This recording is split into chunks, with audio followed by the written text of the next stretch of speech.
Vamos lá, pessoal, retornando ao curso de atualização imobiliária, já tratamos dos seguintes temas: os aspectos legais, quando tratamos da questão da matrícula, da locação e da própria administração e prestação de serviço. Depois transitamos pela responsabilidade civil, que foi um tema que a gente bateu bastante, o material inclusive está à disposição. Só para fazer um breve reparo aí, gente, o objetivo desse curso é só ilustrar mesmo, é trazer aquelas coisas que a gente vem utilizando no dia a dia aí, e aquelas pessoas que já conseguem, já entendem tudo isso e já fazem dessa forma, não tem nenhum problema. Geralmente, como disse um professor, sempre que a gente faz algum curso, a gente pega alguma coisa nova, ou traz alguma coisa nova, ou pelo menos relembra, e também para ver se realmente está atualizado o que está acontecendo. Gente, o próximo tema aqui, o tema é a capacidade. O tema capacidade, gente, ele efetivamente trouxe algumas situações interessantes a partir de 2015. Então, podemos dizer que com a Lei 13.146 de 2015, que vai estar elencada por aqui daqui a pouco, eu tenho a certeza que o que essa lei quis? Que todas as pessoas fossem capazes. Então, podemos dizer assim, que capacidade é a regra e a incapacidade é a exceção. Vamos de novo. A capacidade é a regra e a incapacidade é a exceção. Tá, então tá, Jefferson. Vamos seguindo a Lei 10.406 de 2002, o Código Civil Brasileiro, no artigo 3º e 4º. Tá, mas aí eu pergunto para vocês, Jefferson, o que seria capacidade?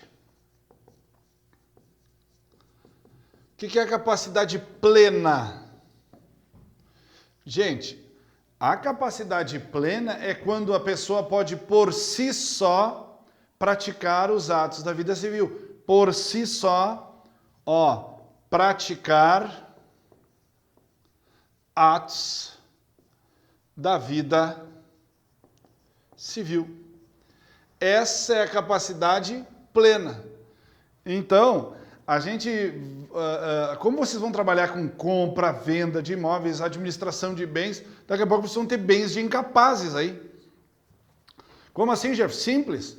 Posso dar um exemplo. Um casal que tem 55 imóveis em Caxias do Sul, ele está numa viagem com seu filho de 3 anos, certo? Filho de 3 anos. Ele sofre um acidente e morre, fica o filho de 3 anos. Esse filho vai ter um tutor, que é um responsável, e esse tutor vai ter que dar destino para esses bens. Mas os bens não são do tutor, são do menor. Então o menor não vai conseguir praticar ato. Ele não vai praticar por si só os atos da vida civil, esse menor, ele não vai praticar. Ele não vai praticar nada disso, mas alguém vai praticar para ele. Quem é que vai praticar por ele? O tutor dele. Então notem, o imóvel, gente, a pessoa incapaz, ela pode, vocês vão ver agora o tipo de incapacidade, a pessoa incapaz, ela pode praticamente tudo, certo? Então, ela vai ter as exceções, ela vai ter aquelas exceções que vai ter que ser, ela vai ter que ser representado ou assistido por alguém. Então, notem, o menor geralmente ele vai ser assistido ou representado, certo? Então, lá, onde é que está a capacidade? A capacidade é, praticar por si só atos da vida civil. Então eu, Jefferson, posso praticar os atos. Vocês, corretores de imóveis, podem fazer um negócio jurídico. Vocês podem prestar serviço, vocês podem fazer compra e venda. Né? Certo? Então tem que dar um pouquinho. A capacidade civil dos artigos 3 e 4 do Código Civil Brasileiro diz, em síntese, podemos dizer que a capacidade é, em sentido amplo, a aptidão da pessoa para exercer direitos e assumir deveres na órbita civil. Ou seja, o que ele está dizendo? Que eu posso assumir direitos e deveres. Eu posso ter meus direitos e assumir alguns deveres, né? Para exercer direitos e assumir deveres na órbita civil. Cuidado, gente, capacidade civil não tem nada a ver com capacidade penal. Cuidado. Capacidade civil não tem nada a ver com capacidade penal, certo? O exemplo da capacidade civil aqui, a emancipação. A pessoa se emancipa, ela pode praticar por si só os atos da vida civil, a pessoa que se emancipa. Mas para um crime, se ela tem 16 anos, ela é menor. Certo? Então, a primeira diferenciação que eu faço é capacidade civil. Vou apagar aqui para vocês. Ó. Capacidade civil é diferente da capacidade penal. Diferente. Ó. Penal é diferente, certo? Nós só vamos tratar da capacidade civil. Não tem nenhuma relação, não existe nenhuma relação com a capacidade penal, certo? Porque senão depois vai dizer, o cara falou lá, o professor falou que tem 16 anos e emancipar. Não. Só civil. Vou mandando aqui. Ó, é muito interessante esses dois tipos de capacidade. A capacidade civil divide-se em capacidade de direito, de gozo ou de aquisição e capacidade de fato ou de exercício. O que ele quer dizer? A capacidade de direito e de gozo ou de aquisição e a capacidade de fato ou de exercício. A pergunta é, um menor de 10 anos, de 6 anos, ele pode receber de herança um imóvel? A pergunta é, um menor de 8 anos pode receber de herança um imóvel? A resposta é sim. Ele, depois que recebeu o imóvel, ele pode vender, alugar esse imóvel, doar esse imóvel? A resposta é não, porque ele não tem a capacidade plena. Então vamos lá. A capacidade de direito de gozo ou de aquisição é aquela que é comum a toda pessoa humana. Então, de direito de gozo de aquisição é quando qualquer pessoa, capaz ou incapaz, adquire um direito, recebe uma herança. Comum a toda pessoa humana, todos podem. Então, uma herança, não interessa se a herança vai ser para um maior, para um menor, para um capaz, para um incapaz, pouco importa, certo? Sendo inerente à personalidade que só se perde com a morte. Ótimo.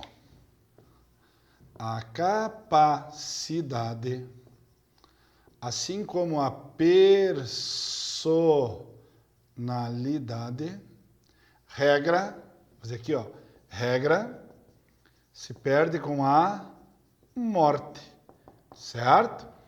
Então, tua capacidade só vai perder com a morte. Morreu, deixou de ter a tua capacidade, certo? Não tem nada a ver com os bens deixados. Morreu, perdeu a capacidade, mas os bens persistem, insistem, estão aí, certo? Vamos ver a outra. Então, a capacidade de direito refere-se à aptidão para adquirir os direitos da vida civil, seja qual for eles. Todos os direitos da vida civil. Já a capacidade de fato ou de exercício, essa mudou. Por sua vez, a capacidade de fato ou de exercício é a capacidade para utilizar os direitos e exercê-los por si mesmo. Aí já mudou. Então, aquele jovem que viajava com os pais de 10 anos que os pais faleceram, ele ficou com toda a herança dos pais, mas ele não pode, exercê-lo por si mesmo. Ele vai precisar, no que nós chamamos lá no direito, de uma pessoa responsável, de um representante. É sempre assim, gente. Quando eu estou tratando dessa questão, ele vai precisar de um representante. Então, ele não pode praticar atos. Então, quem pode praticar atos é quem tem a capacidade plena, certo? Que regra se adquire com os 18 anos completos. Jefferson, o que me interessa isso? Eu vou ser corretor. Te interessa, porque daqui a pouco tu vai ter que comprar, vai ter que vender um imóvel. Né? Jefferson, o menor pode vender o imóvel? O tutor dele pode, com autorização judicial, com a presença do Ministério Público, ele pode vender. E se ele vai vender, talvez ele procure um corretor. Daí quando ele te procura, ele diz, eu quero vender um imóvel. Sim, eu sou tutor de uma pessoa. Tu és tutor de uma pessoa? Sim. Que legal. Então, para fazer essa venda aí, tu vai precisar de um monte de documentação. Então, notem que, gente, A vida da gente, ela não é sempre assim, eu vou ser corretor, eu vou ser advogado, médico, vai chegar lá uma pessoa que eu vou saber o que fazer. Chegou lá um rapaz que quer vender um imóvel, um tutor que quer vender um imóvel, ele chega e pergunta para vocês, eu quero vender um imóvel do menor que eu sou tutor. Olha o risco. A pessoa chega e diz assim, bom dia, seu Jefferson, bom dia, eu sou corretor. Bom dia, seu Jefferson, bom dia, eu queria vender um imóvel. Eu sou tutor de uma menina, ou de um casal de meninos. Eu sou tutor lá, de meninas e meninos. Ah, certo. O que eu preciso fazer? Aí tu vai dizer, não, só traz aqui a matrícula, primeiro a matrícula. Lembra das primeiras aulas lá? A matrícula. Porque lá na matrícula vai estar o nome de quem? Dos pais? Não. Se já feito o inventário, está o nome dos filhos. Pô, eles são menores. Bom, então nós vamos precisar de uma autorização. O senhor, como é tutor, o senhor já buscou junto ao juiz o pedido para vender um imóvel? O senhor já buscou a manifestação do Ministério Público para a venda desse imóvel? Sim. Essa manifestação, eu tenho toda a manifestação do Ministério Público, a autorização do juiz. Ah, então eu vou precisar de uma cópia desse material aí. Né? Ou, se tu quiseres, enquanto corretor, tu ainda pode ir lá no judiciário e até, se o juiz te der uma audiência, falar com o juiz, doutor, eu estou com um imóvel aqui para vender do menor, assim. É procedente a autorização? Então o juiz diz sim. Porque daqui a pouco precisa vender, né, gente? Precisa vender, então quem vai vender procura, ele vai ter as autorizações, tu vai ver as autorizações, a partir daí tu vai vender um bem do menor. Né? Então notem, parece que está longe, parece que os assuntos às vezes estão longe da questão do corretor. Não. O objetivo desse cursinho, o curso de atualização, é basicamente esse, é fazer uns lembretes e tal. E às vezes a gente acaba tendo ótimos lembretes. Ótimos lembretes. Às vezes a gente pensa, tá, porque... Não, ou então eu digo, não quero vender, é menor, não se vende. Bem, não, se vende sim. O problema é que tem que verificar qual é a situação. Lembram das primeiras aulas gravadas? Qual é a regularização do imóvel e do negócio? Né? Lembram? Regularização do imóvel, está ok, está no nome do menor, perfeito, maravilha, herança. E a regularidade dessa venda, sim, o tutor já pediu para o juiz, já fez a prova que precisa desses valores para cuidar da saúde do menor, ou de um dos menores, ou de todos. E o juiz viu que ele tinha mais do imóvel, liberou essa venda, o Ministério Público se manifestou. Então, notem, aí vocês vão fazer uma venda, né? Uma venda tranquila, porque vocês têm toda a documentação. Vocês vão aproximar as pessoas, vou dizer, olha, o senhor quer vender? Casualmente, eu tenho um apartamento lá no Parque do Sol, e esse apartamento é na cobertura, e tem uma pessoa que quer comprar. Já verifiquei regularidade do imóvel e a regularidade do negócio desse menor, está vendido. Porque todas essas autorizações, gente, vai ficar junto à matrícula do imóvel. Entendeu? O escrivão só vai fazer a transferência desse imóvel se tiver toda uma regularização, senão ele não vai fazer. Né? Imóvel de menor, o que ele vai fazer o escrivão? Vai precisar toda essa documentação. Porque ele vai chegar lá e vai dizer para ti, preciso tais documentação. Se o juiz não enviar direto para ele, para o escrivão, o tutor, o responsável por esse menor, vai ter todos os documentos e vamos fazer o quê? Vamos juntar lá na compra e venda. Certo? Por quê? Porque a gente vai ver mais para frente, se ele é tutor, ele é responsável pelo menor, ele tem toda uma documentação que autoriza que ele faça isso, senão ele não vai fazer. Certo? Por isso que eu vejo capacidade. Daqui a pouco o cara diz, menor não pode vender bem. Não, pode sim. Jefferson, não pode, quem pode vender é o tutor. Não, mas o imóvel é dele e não é do tutor. Se o imóvel fosse do tutor, não precisa de documento nenhum. Só do tutor. Então, o que se vende é o bem do incapaz. Por isso nós estamos tratando da capacidade. Se ele não é capaz, capacidade de fato a utilizar os direitos e exercê-los por si mesmo. Ele não vai poder, esse exemplo que eu dei para vocês. Gente, é muito comum quando a gente trabalha em qualquer profissão, nunca vem aquele negócio redondinho para a gente. Sempre vem alguma coisa para a gente exercitar. Então a gente exercita. Repito, menor pode vender bem? Pode. Desde que tenha autorização judicial para tanto. Então, eu estou lá no meu escritório, na minha imobiliária. Chega uma pessoa para vender um bem de menor, eu já sabendo que existe um bem de menor para ser vendido, uma pessoa chega lá, eu quero vender um imóvel, eu sou tutor. Ah, o senhor é tutor? Ah, eu vou precisar de uma documentação. Sem dúvida de uma autorização judicial. Não, mas eu vou vender, depois a gente compra outro, a gente vai fazer por contrato de compra e venda. Não. Gente, aí já para tudo, desiste porque é complicado. E esse problema vai gerar para quem comprou, gente. Então tu não vai mediar, tu está mediando um negócio que pode não dar certo, né? Porque se a venda, gente, se anularem a venda, então vocês venderam o imóvel para mim, do menor, fiz o contrato de compra e venda, quando eu vou fazer a documentação para escriturar e levar a registro, chega lá as pessoas chega lá eu não consigo, porque o juiz anulou a venda. Não, essa venda nem existiu. E aí? E a pessoa que me vendeu já sumiu com dinheiro, então tem que ter um pouco de cuidado, certo? Então ele diz, logo, a capacidade de exercício está relacionada com o exercício próprio dos atos da vida civil. Atenção, quem possui as duas espécies de capacidade, possui a capacidade plena. Então notem, estou caminhando com a questão da capacidade plena. Jefferson, mas isso aí eu vi lá no curso que eu fiz, ou não vi no curso, eu me lembro, mas eu acho que eu não me lembro se eu vi bem. Não interessa, gente. Isso aí estava lá no curso. E capacidade, responsabilidade civil e os aspectos legais foram temas que a gente escolheu para trazer para o mercado, para vocês, porque de repente vocês, enquanto corretores, precisam, né, tirar algumas dúvidas e é bom que as coisas estejam bem organizadas. Notem que eu já fiz menção à Lei 13.146 de 2015. Antes de 2015, gente, era mudar, não tinha nada a ver com isso. Hoje não, hoje tem, então mudou. Então de 2015, quem fez o curso antes de 2015, se não viu essa mudança aí, talvez tenha problema. Então fica ligado. O objetivo maior é que vocês façam uma leitura, né, gente? Desses temas que eu trago. O rol de incapacidades. O rol de incapacidades está previsto nos artigos 3º e 4º do Código Civil. Esses dispositivos foram alterados pela Lei 3.146 de 2015, que eu falei, que institui o Estatuto da Pessoa com Deficiência e consagrou uma nova abordagem sobre as incapacidades no direito civil brasileiro. Certo?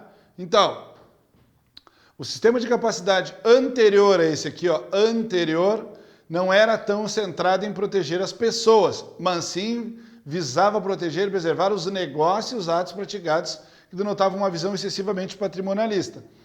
O que ele quer dizer com isso? Que o que se protegia era o patrimônio. Não está preocupado com a pessoa, e sim com o patrimônio dela. Não, ela não pode vender, ela é incapaz, vamos preservar. Mas a figura do incapaz não era preservada. Então, hoje, a questão da incapacidade mudou, certo? Vamos lá.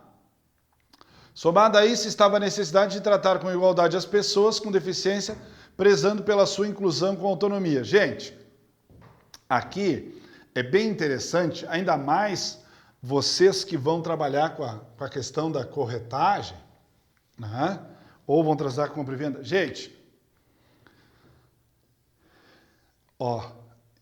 esse é o mundo, vou desenhar aqui o mundo, é o mundo, e essa aqui é Bagé, minha terra, é um pouco maior que o mundo aqui.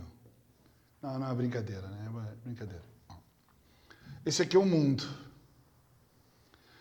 Essas pessoas, gente, as pessoas portadoras de deficiência, com deficiência, elas estão fora. Por muito tempo ficaram fora do mundo. Por que elas ficaram fora do mundo? Porque não tem como inserir, e é bem simples. É bem simples verificar isso. Quando é que eu verifico isso? Quando eu vejo no meu município que ele não tem calçada guia para o portador de deficiência visual, ou utilize outro nome que quiserem, né? Que tem dificuldade para a pessoa que usa por cadeirante. Então notem, né? As sinaleiras da cidade. Então note que a estrutura dos municípios não preza muito para a pessoa que tenha qualquer tipo de deficiência. Então, o objetivo dessa lei é que essas pessoas ingressem, consigam.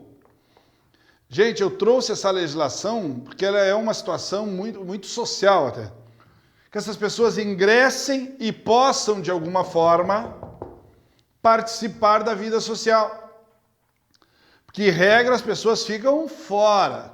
As pessoas ficam fora. Não. O objetivo dessa lei e de outras que tratam do portador de deficiência, é que eles sejam inseridos.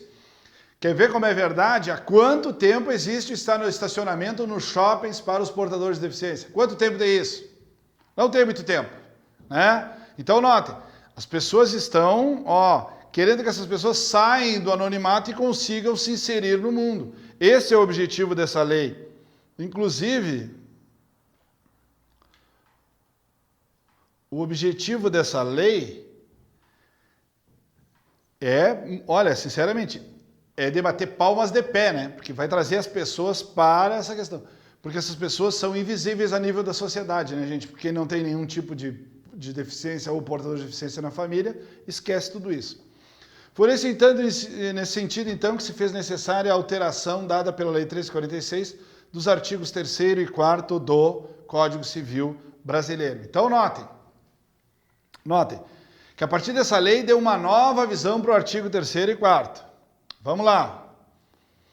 Olha bem, o absolutamente incapaz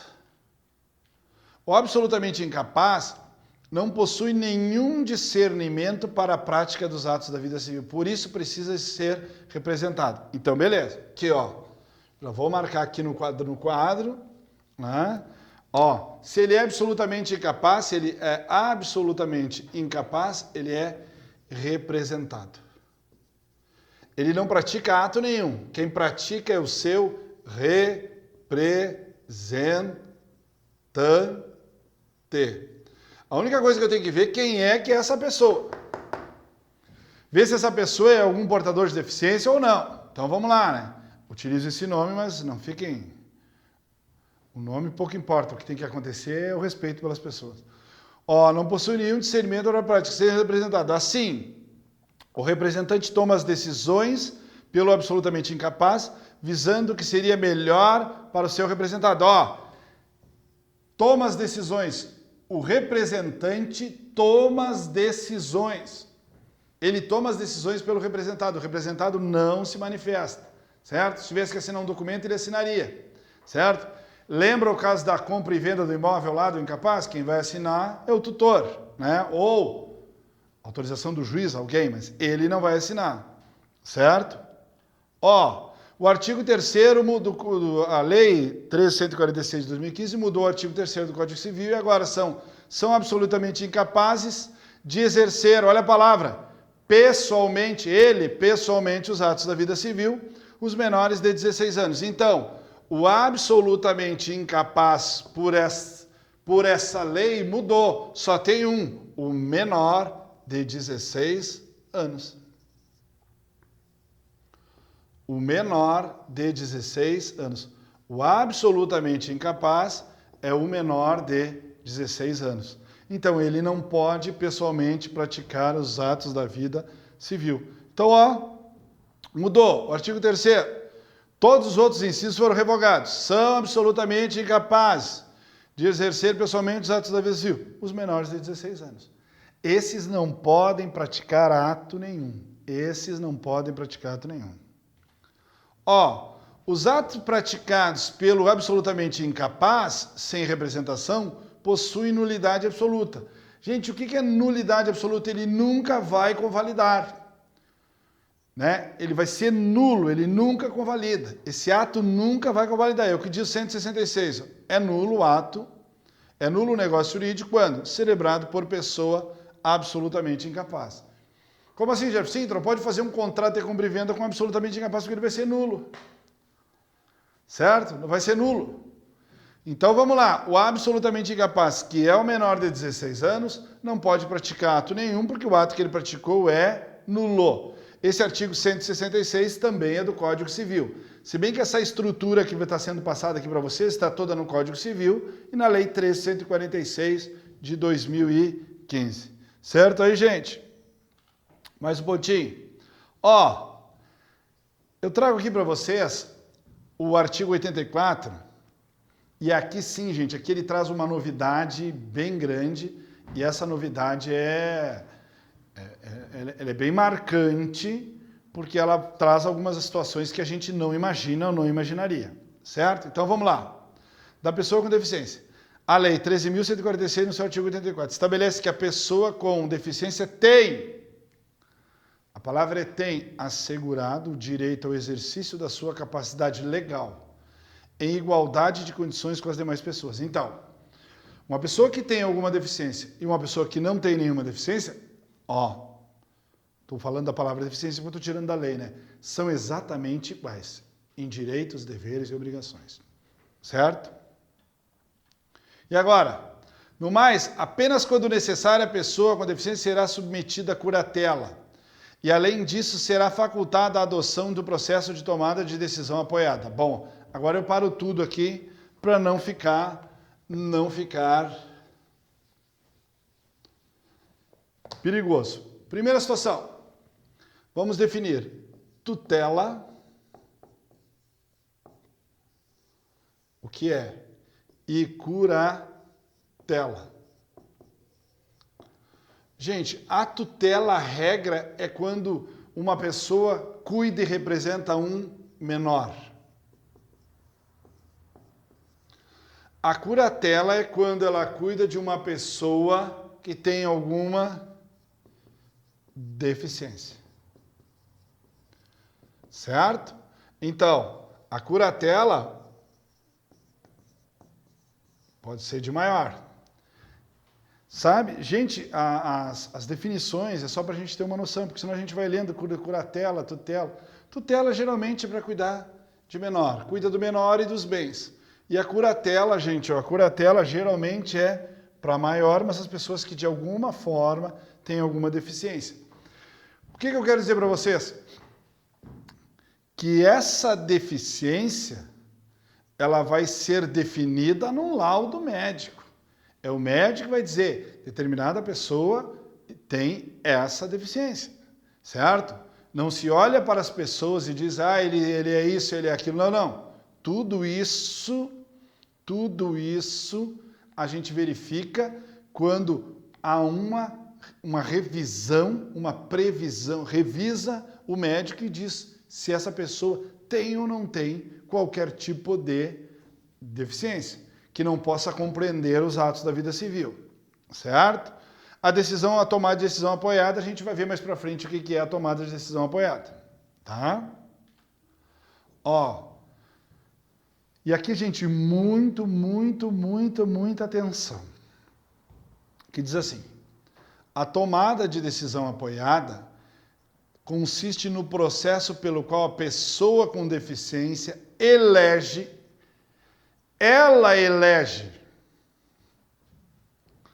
pelo menos 2 pessoas idôneas, e o padrão de idoneidade vai ser o que a sociedade admite, né?